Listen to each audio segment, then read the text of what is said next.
नव्या शैक्षणिक धोरणाचा सध्या वाद सुरू आहे. हिंदी भाषा अनिवार्य नाही असा अध्यादेश सरकारने काढला असला तरी त्रिभाषा सूत्र पहिलीपासून लागू करण्याचा निर्णय सरकारने दिला आहे. आणि जर तृतीय भाषा म्हणून हिंदीऐवजी दुसरी भाषा शिकायची असेल तर इच्छुक विद्यार्थ्यांची संख्या 20 एवढी असली पाहिजे.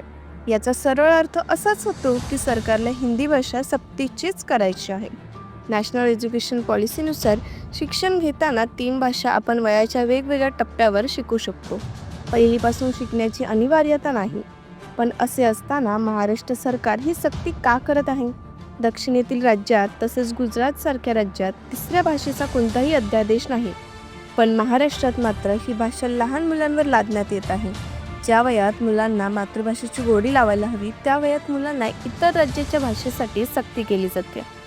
खरं तर ही सक्ती इतर राज्यातून आपल्या देशात काम करणाऱ्या येणाऱ्या लोकांवर केली पाहिजे, तरच आपली भाषा टिकून राहील. केंद्र सरकारने मराठीला अभिजात भाषेचा दर्जा दिला खरा, पण मराठी जनांवर हिंदी भाषा लादण्याचे काम सुद्धा सुरू आहे. हे आपण आत्ताच लक्षात घेतले पाहिजे, नाहीतर पाठीवर गिरवली जाणारी मराठी भाषा कालबाह्य होईल आणि आपल्या लक्षात सुद्धा येणार नाही.